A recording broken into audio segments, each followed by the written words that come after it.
Morning, everybody. We got the national anthem. Oh, say, can you see by the clouds early light what so proudly we hailed at the twilight's last gleaming, whose bright stripes and bright stars through the perilous fight for the ramparts we watched were so gallantly streaming, and the rockets' red glare, the most bursting in air, gave proof through the night that a flag was still there.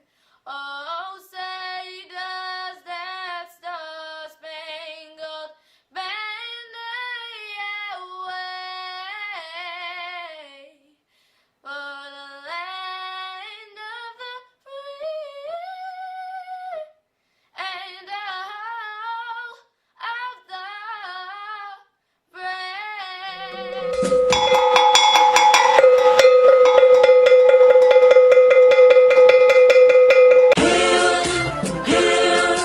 Hail this land of glory, we the Ambazonia, special loyalty.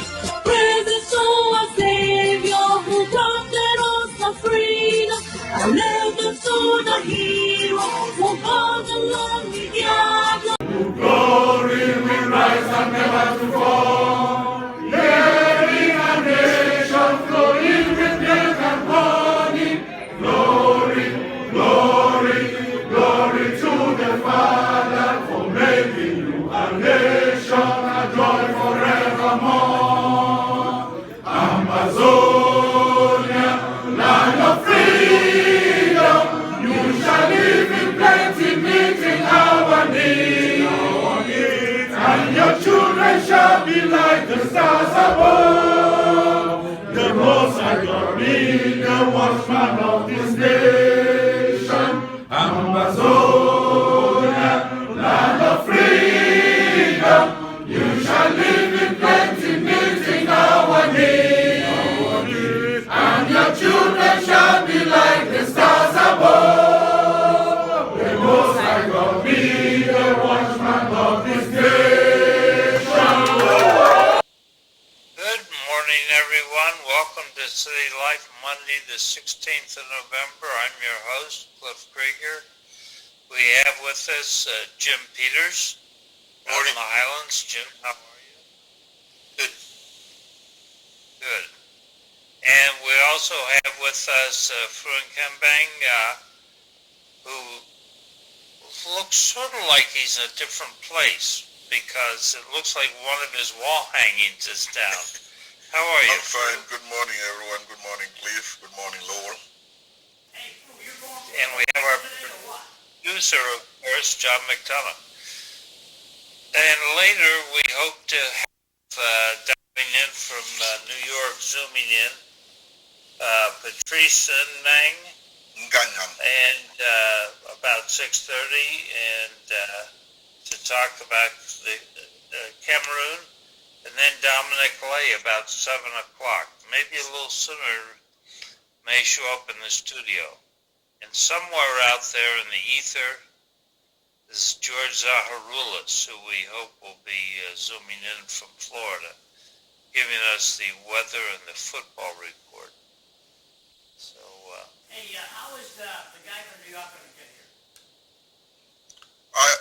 I sent the Zoom to him, John, the one that you sent to me. I forwarded it to him already. Okay, cool. Thanks. Thank you. what's the state of play in the presidential election? I think I'm still on top, Cliff. You think you're still on top, okay? Free, you got any thoughts? I think it's a done deal. Is there any question about it? Well, lawyers are making money, right?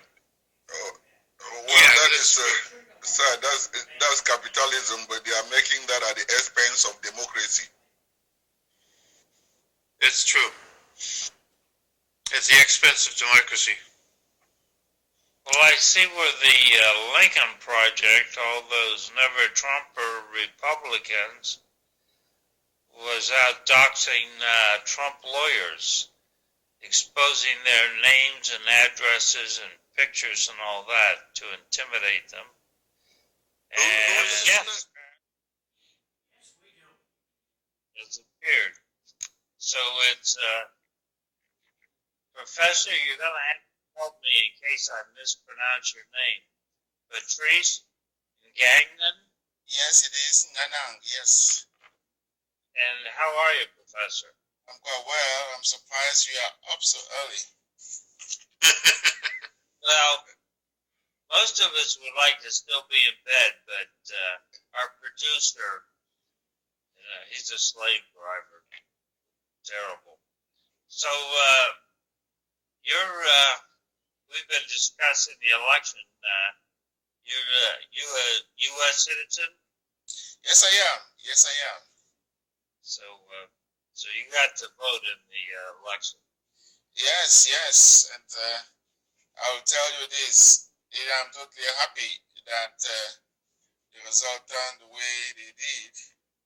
And I'm confident that the frivolous lawsuits will be thrown out of thrown in the dustbin, and that finally some sanity will be out there. No black person will be afraid to walk on the street, and no insult will be yelled at people from the White House. I think a level of civility is necessary, even if we don't agree with each other, even if the things we do are not necessarily moral. But there is a certain way of dealing with people that has consequences. And the other thing is that the deaths we are having on the streets, the COVID deaths, are tremendous. I mean, it is a level of killing I've never seen. It's 225,000 people died already, and that is not necessary. That wasn't necessary. That's what I think. And I think somebody had to be punished. And I hope this current president is punished for those killings. That's my point of view. Okay. So the reason they have me on is my job is to defend Donald Trump. So we will perhaps slide back into that, but I'd like to start by getting your views on what's going on in Cameroon, what's going on in Ambazonia, and what your experiences are. I understand you've been locked up by the Cameroon government. Is that true? Yes, that's my experience. I think what is going on in Cameroon and Ambazonia is the following. It is during this last, it has always been like that. I would say that wars that were started in the West have consequences abroad. So in essence, when World War II is declared ended, it doesn't end in the West only. It continues mostly in the periphery. The same with World War I, and the same with the Napoleonic War. The war with Japan never ended. There we go. It never ends, and it simply vanishes from people's attention in the West. But outside there, because those wars were fought outside there along ethnic lines, along community lines, so the war continues. But it doesn't appear in people's attention in the West. So that's what's happening in Cameroon. So you may be surprised that Cameroonians who are all black, who have mostly, for those who are fighting with each other, similar cultural background or even culture, who have mostly the same ethnic makeup, and they kill each other for English and French. So you may be surprised. And yet when you start thinking about it, you realize it is the Napoleonic War that's been fought there. Or it is a war that is very old, because as you may remember, Germany was a warring party in war, and Cameroon was colonized by the German. And then after colonialism in 1916, at the end of World War I, Cameroon was split in two. One part went to the French, one part went to the Brits. So that is where it starts. That is where it starts. You will not have an understanding of what's happening without that foundational moment. And the foundational moment is such that it turned brothers against brothers, fathers against children, and mothers against neighbors. But that is the foundation. On top of that, you have the legalities of how the UN, for instance, mismanaged the exit of that space called Cameroon out of the war. So the UN practically played hands off, and let the French take over a territory that was ruled by the Brits before, which essentially is what happened. So in terms of solutions, as one will say, one solution will simply be that a force like the UN, an independent force like the UN, steps back in to sort the mess that it left before. So one can call it an independent force, one can call it an international force, one can call it a commission of inquiry, whatever. But a force that will have the trust of both the English-speaking and the French-speaking Cameroonians. And that is a role that the UN has been created for, to step in between warring parties and make a peace between them. So is it effective? I did not get that. Is the war effective or not effective? Oh, the war is not effective. 4 years ago, before I was arrested myself, I had toured the region 3 years ago, and I wrote that the war is not winnable. So the war is, in my sense, winnable when there is one party that can sign and let's say that can accept defeat, that can sign a surrender. As one will say, when there is one army that can surrender and lay down its weapons according to a treaty that is signed by the party that won. But the war cannot be won if you have 200 militias that are fighting and none of them can actually sign a surrender. Because then the war cannot be won militarily. And the war cannot also be won when the population itself, most of the people who speak French are learning English now. So there is no rationale in fighting people who speak English, because the people who speak French are learning English as well. So it is like walking against the sea, because indeed people want English. So why fight them? Why fight people who want English when those who are doing the fighting are learning English as well? So there is no rationale in it. So 3 years ago, I had written that there is no future in that war.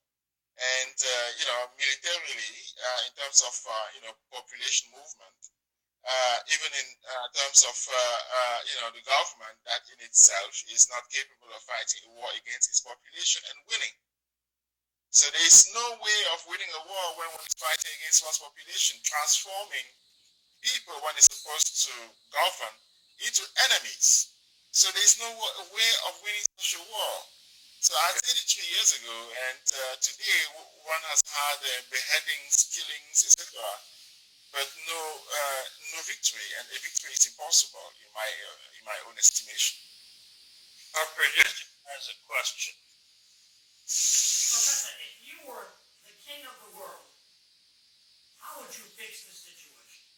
The king of the world. That is good.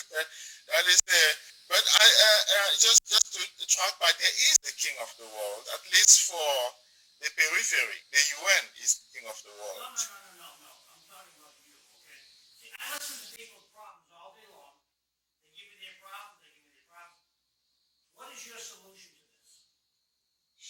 My solution to this, as a citizen, as a writer, as somebody who is of goodwill and who has always had a soft spot for the underdog and specifically in this case for Ambazonia, for English-speaking Cameroonians, my solution is, first of all, to have a ceasefire, because militarily that war cannot be won.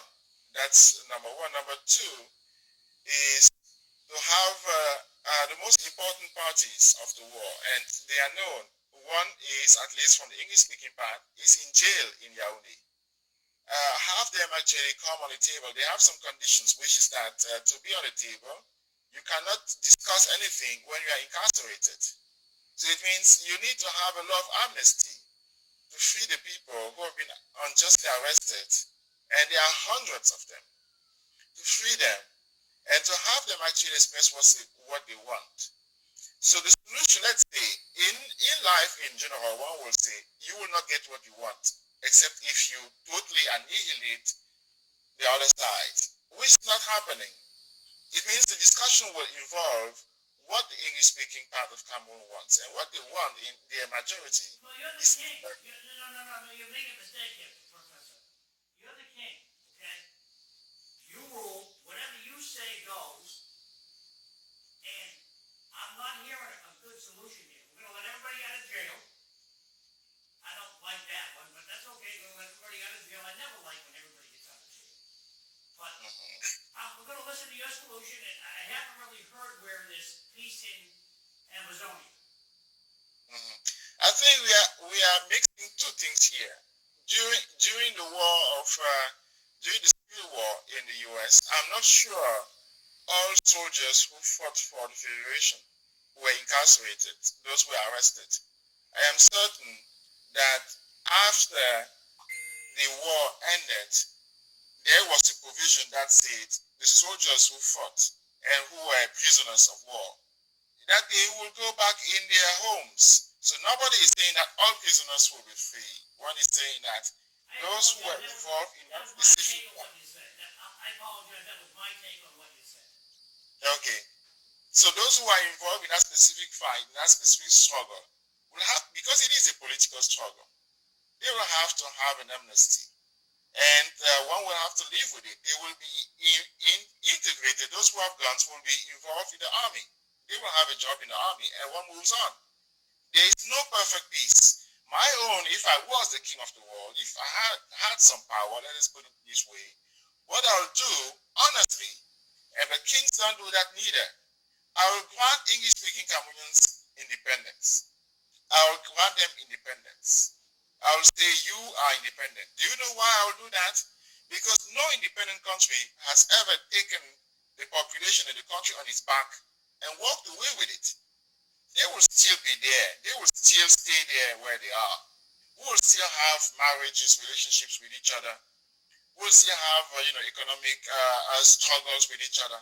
And we'll certainly remain the best partners of each other, because we've had a long history with each other.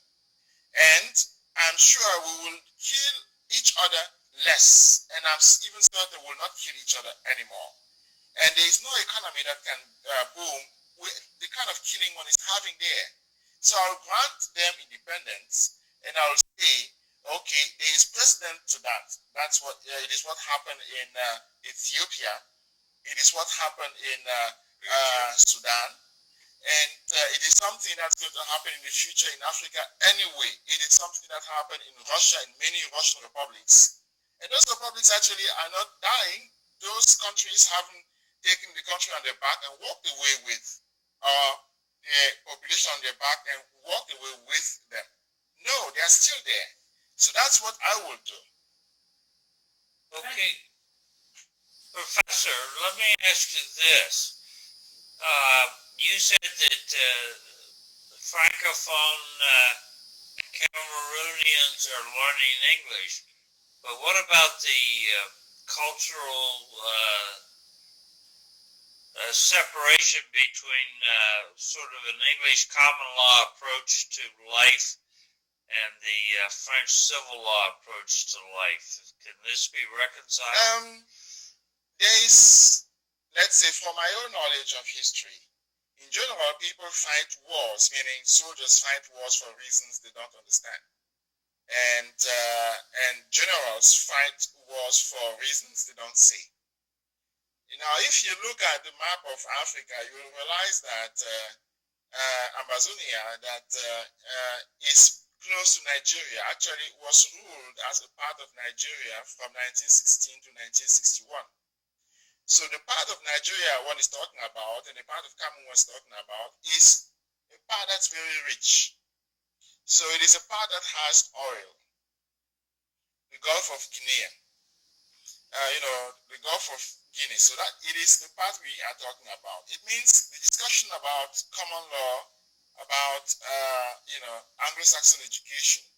For me, these are reasons that are voiced by soldiers. But generals themselves, the reasons they are at war is oil. So as long as that specific reason is not on the table, the war is going to be a proxy war that nobody understands. Because of course, those who learn English, let's say a kid, my child, my nephews, all of them go to English-speaking schools. So they leave high school, they go to university. Of course, if they want to become lawyers, what they will practice will be common law. That is without doubt. It means it is part of their education.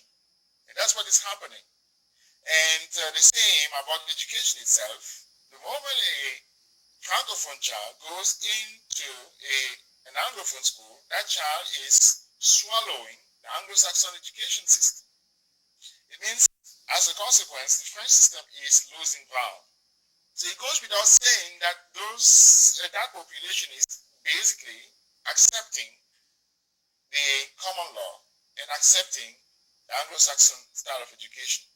But the problem is not that. The problem that is soldiers arguing about war there or killing each other, without knowing why they are doing so. But the real reason, if you look at the Gulf of Guinea, you realize that that's the region where the War of Biafra was fought.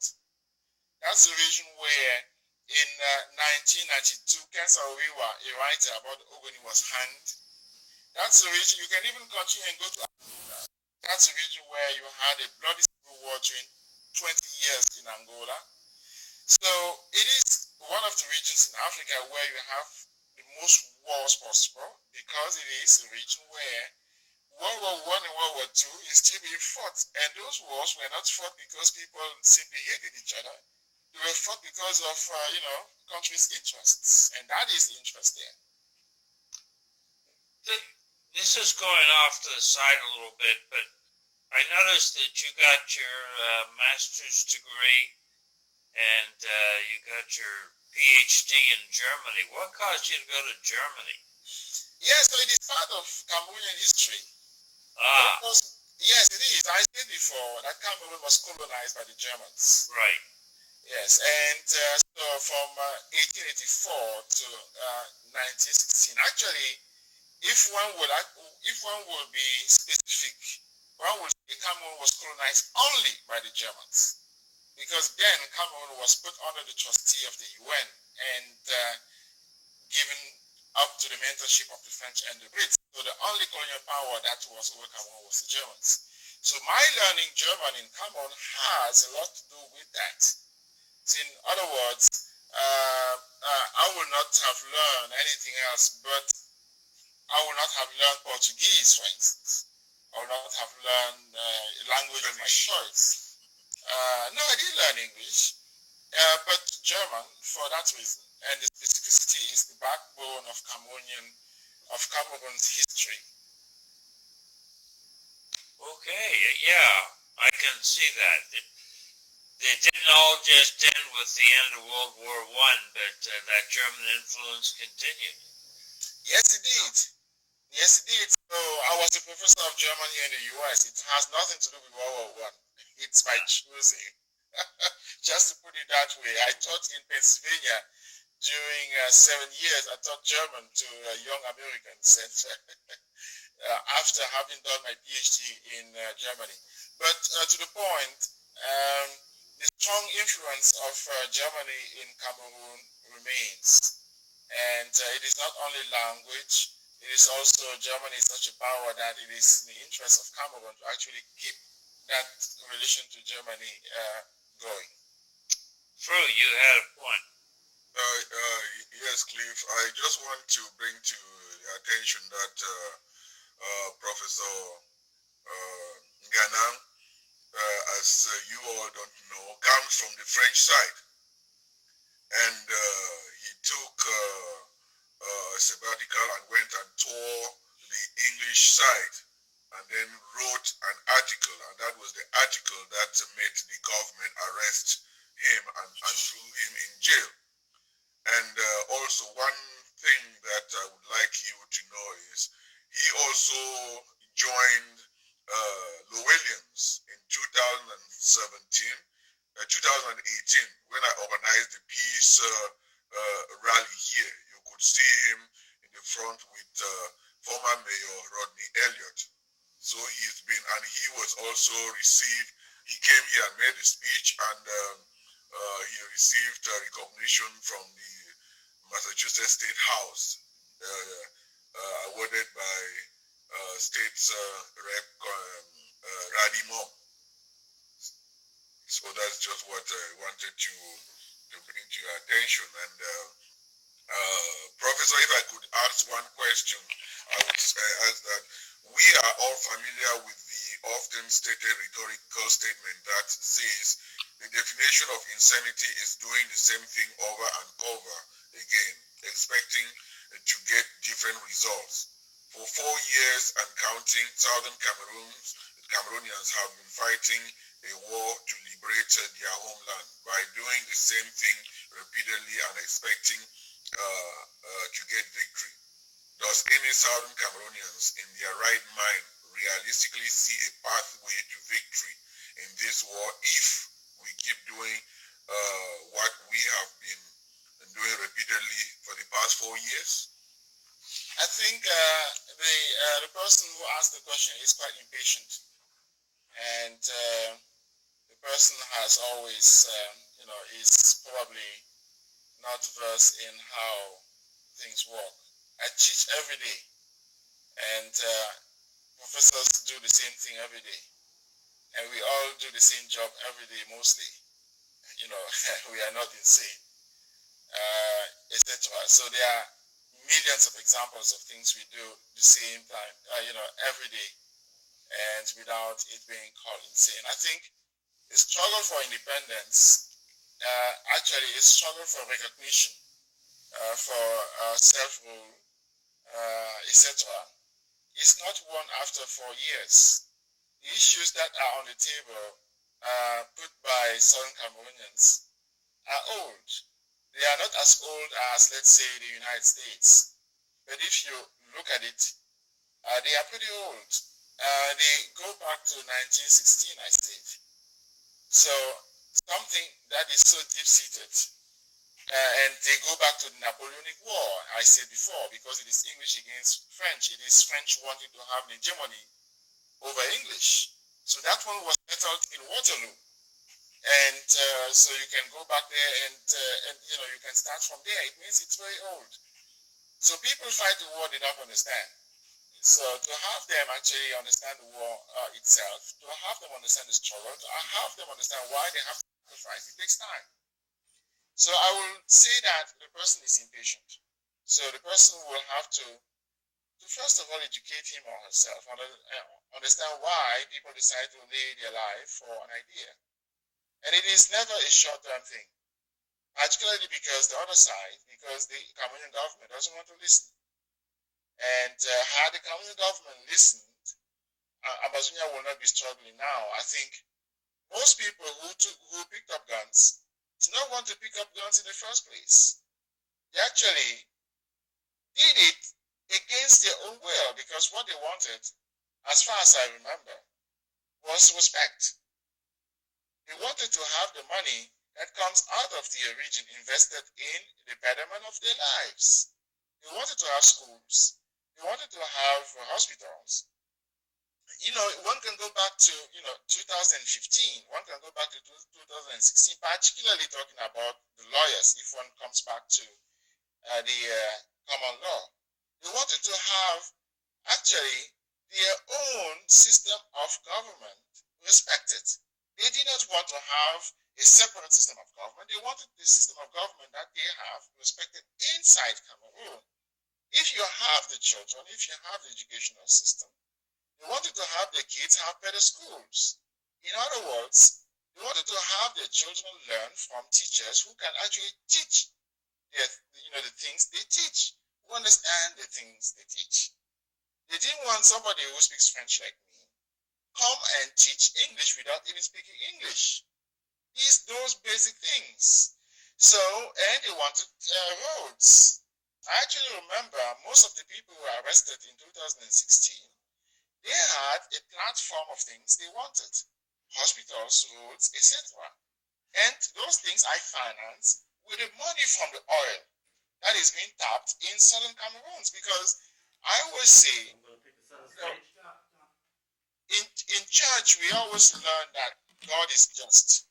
But I always think that God is not that just, because if he was just, he would have made sure that the oil that we have in southern Cameroon is spread across Cameroon. And therefore, the French-speaking part of Cameroon will not be oil-less. In other words, the French-speaking part of Cameroon will not need to tap the oil of the English part of Cameroon to finance its own activities and leave English-speaking Cameroons without hospitals, without schools, without anything. I traveled the region during a couple of months. It is horrendous. I was even on the beach in Limbe. It is horrendous. It is an environmental catastrophe. It is poverty everywhere. It is people who lack the basic necessities. You don't wish to be sick there. You don't wish to actually even send your children there because they will not have anything. And yet they are sitting on oil. So the people of that region were asking for a basic thing called respect and self-rule. And it can be achieved through a certain form of autonomy. It can be achieved through a certain form of allocation of the budget to what they are asking for. But the government did not do that. And the government did not do that because the government doesn't have the hand on the oil of that region. The country that has the hand on the oil of that region is France. So the government could not accept those grievances of the population because it doesn't own the oil. It had to fight a war for France for the oil it doesn't actually possess itself. So I will say the person who asked the question will have to understand that self-rule, self-government, autonomy is achieved through a certain form of education, personal education. But in terms of a community, it is achieved through through a process that takes time. Thank you. Okay, check. Is it true that there's about 200 different languages in Cameroon? That is, there are many ways to read a population. One could, for instance, say that in New York there are thousand languages spoken in New York only. One could say the same about California, etc. But the truth of the matter is that you have four political groups. You do not have 200 languages. People speak the language, etc. But they coalesce around four distinctive political groups. And those distinctive political groups, You sent me the email. Thank you. amongst those groups, one has the hegemony over the rest of the population. So as one says here in the US, the WASP having a hegemony over the rest of the population, even if one speaks Spanish, English, or I don't know, Korean, all kinds of languages in the US. So you have the WASP, they have an hegemony over, Massachusetts, isn't it? I think we understand it easily in it's the same in most countries on earth, and it is the same in Cameroon. We have four important political groups, sociological groups, and one of those groups has an hegemony over the country. But if I can say one or two things, it is always remember Cameroon was colonized. The US was colonized as well. So the group that has an hegemony over the rest of the population is the group that had the closest relationship to the former colonizer. So, and the same with Massachusetts. That's why you are in New England. So you had the closest relationship to England. So it applies to Cameroon as well. So the group that was the closest to the French is the group that has an hegemony over the population. So now you can imagine that because English-speaking Cameroonians did not have a close relationship to the French, they are not the hegemony. They are not in the hegemony because they actually speak English. So the group that has an hegemony over the rest of the population speaks French. So that is the way it goes. It is the group that also has provided the most people in administration since 1930. So they are used to dealing with the French all along. And the French is very much comfortable with them. And as a matter of fact, I said before that God is not just. That group, sociology, doesn't have oil. And one will also say Massachusetts doesn't have any oil either. So it's a similar situation. So that group doesn't have oil at all. So it has everything possible, but not oil. Oil is in the English-speaking part of Cameroon. So hegemony doesn't provide for wealth. It provides for political ascendancy. And it is part of the issue in Cameroon. And the issue is certainly not the diversity of Cameroon itself. It is the political forces and their relationship to former colonial power that installed this group in a position of hegemony and installed the other one in a position of exclusion. You see, there's four different languages, basically. No, I say four different political groups. Okay. Yeah, because What is see, the political group? I have German, French, and English. no, these are colonial languages. Cameroonians don't speak German anymore, so you can forget those. Except one political group, for instance, is English-speaking Cameroonians. They speak English, all of them. So that is one group. It means in all their meetings, in all the things they do, they will speak English. That's one group. Another group is, we call them Northerners. They are Muslim. So Islam is their faith. I think John wants to say something. Yeah, Professor, we're running out of time. We have a guest here that's going to start at 7 o'clock. Can you speak about how many people this month have been murdered in Cameroon, in Ambazonia? Yeah, it is horrendous. You have to start with children who were murdered in school, who are attending school. How many children were killed in school? What's the question, sir? How many children were killed at that school? The number, I think it is 8. That is the official number. And but yesterday we had a beheading, and so these are random killings here and there. So you don't know. It is a civil war, and it is fought from the Anglophone side as a guerrilla in the form of a guerrilla. Yeah, but you see, one side has guns, the other side has sticks and rocks. That's about all you have. Is that No, correct? no, no. The other side has guns as well. Well, you have guns too?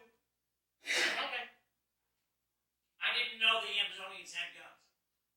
Yes, they do. They do. So both sides have guns, but obviously the standing army has more guns than the militias that are scattered around. And but since 2 years, the Amazonians have had guns, and it is a guerrilla.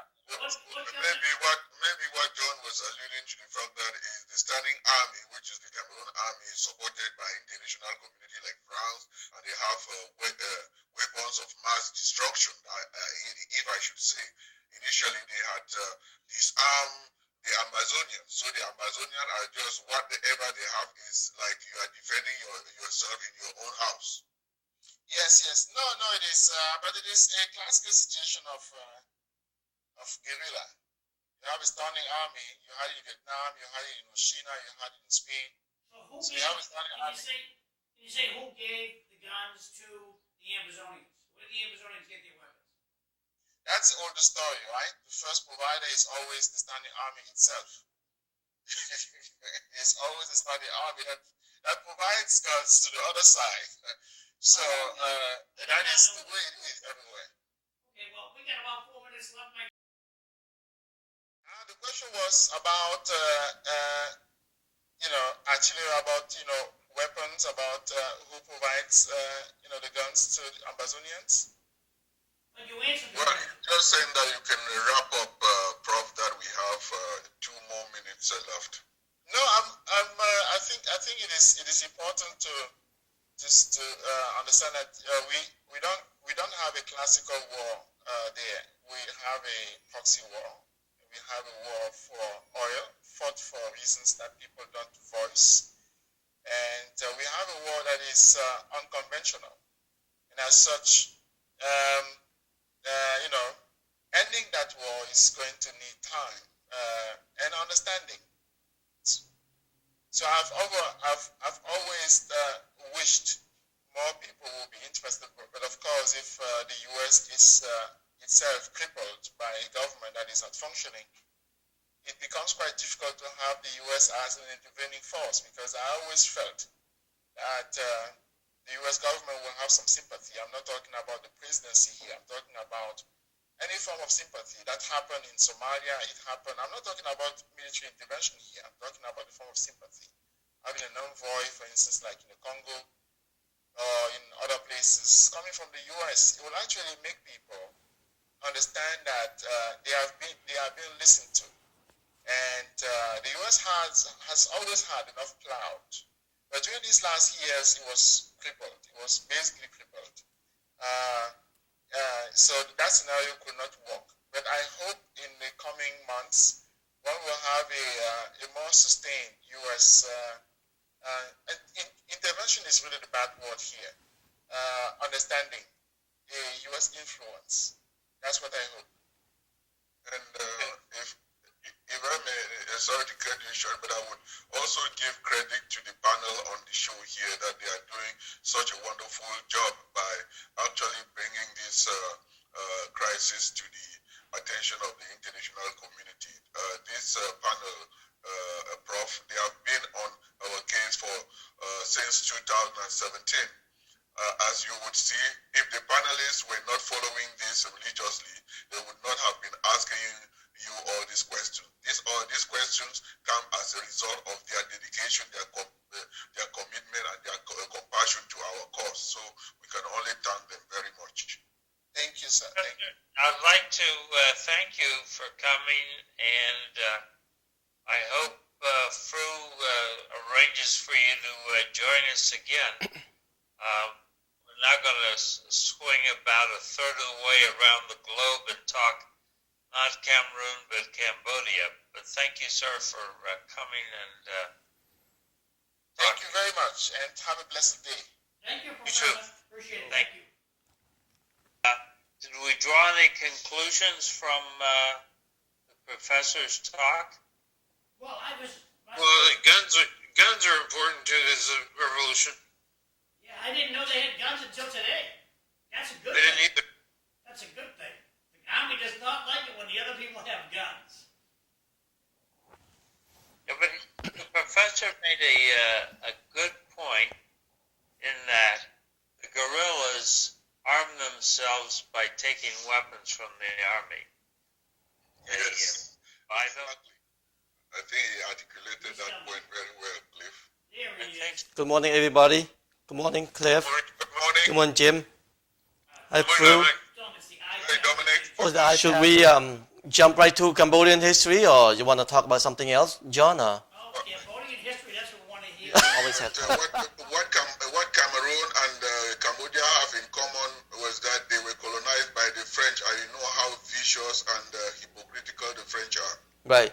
Cambodia got out of it now. Cambodia is no longer in the same situation as Cameroon. Yes, yes. Thank you. I think what saves Cambodia is the common language. Yes. Democrats want Republicans to recognize Joe Biden as president. Shouldn't they be willing to go back and recognize Donald Trump as president? Well, Cliff, I think, Jim? seriously, I think that the Democrats, when the Republicans won last time, we just completely ignored the fact that he won by this much. And we just condemned almost half of the country. The Republicans condemned almost half the country. And the other half of the country never let go. And now we have Joe Biden won by this much, the same amount that Trump won. And now you're going to see the Democrats completely ignore half the country. And the other half of the country is just going to get just as angry as the Democrats have been. So I see 4 more years of quite the mess. Because I know that in the final days of the campaign, Joe Biden promised to be the president of America, not the president of the Democrats. That's what he promised. So I trust Joe Biden. And I hope that that's the direction we're going to go in. I'm going to stop talking. George, you were going to say something. No, I agree with John. But, he should have said the President of the United States and not America, because America also takes in Canada. Okay, President, I meant, well, George, you know what I meant. Come on now. He who has no video. Yeah, well, I'm kind of upset about what happened in Pennsylvania, especially on the recount. So, Jim, what do you think about this situation? I think the Democrats won. Oh, come on, John. Jim. Okay, the Democrats won. But I'm saying the process that took place in Pennsylvania should have never happened. They violated their own Constitution. Yeah, the process that took place in Pennsylvania maybe shouldn't have happened, but it was close to what happened to Donald Trump in the previous 4 years. Wait, I'm lost there, Jim. Are you saying Donald Trump cheated in 2016, or are you saying that Donald Trump was disrespected for the last 4 years? I'd say Donald Trump cheated for the last 4 years. Ooh. I have no respect for Donald Trump. Okay. True. Jim, when I was growing up, my father always tells me that you harvest what you sow. Obama was president 8 years. The current president never recognized him as as an American. We sat here. Nobody spoke up. Even the leader of the Senate promised him that he was going to be a one-term president, and he did that all through the 8 years. No one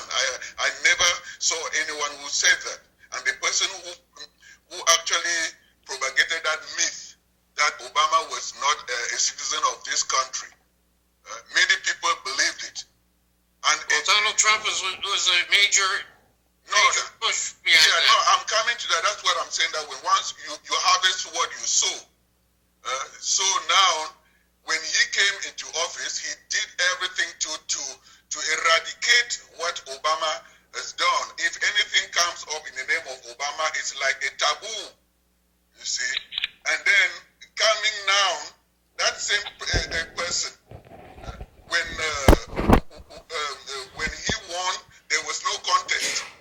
And even prior to election, you had already planted a seed that there was going to be corruption. How did you know? It's only God who knows tomorrow. So now we are back to the situation where the drama is unfolding and being played in front of our eyes as what we expected. Did we expect anything different? Do I think we expected anything different? No, I'm saying that did we expect anything different, because the president had said that he was not going to concede and that he was ordained to win. Right.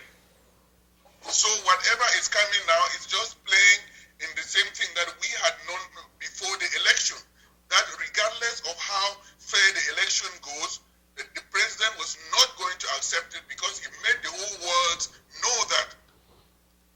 So, John, what were you going to say?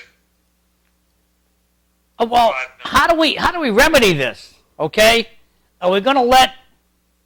Do you think the winners, the Democrats, are going to try to unite America, or do we think that the Democrats like the polarity where you're either positive or you're negative, and they'll never come together? I think they are going to try to unite Americans. Well, I also see that way, but it is the president who has been talking about red state and saying bad things about blue state, the governors, or anything that is coming from the blue state is bad. Anything that is coming from the red state is good. That is not American. And I think being in this country for all these years, I've never really heard the president of the United States dividing the country in that way. Okay, either so blue state or red state. Bro, am I supposed to take for you that President Biden is not going to unite America? This is going to continue. Is that what I'm going to take from what you just said? No, I'm saying that he came in and said he's talking about one America. Who's the he? Who's the Biden. he? Biden. Biden is talking about one America, not blue America, not red America. He's talking about being the president of all Americans and opening the door and welcoming those who and acknowledging those who voted for President Trump, that he's going to earn their respect, not just take it for granted. Well, Dominic, that's the point that I'd like to ask a question. Go ahead, Dominic. So, if Biden become president, well, if Donald Trump continue to be president, we know how it's going to be like. We've seen him 4 years already. But when Biden become president, let's give him a chance. He said he's going to unite America. Let's wait and see him. And if he doesn't do it the way you want, just have to do it the process.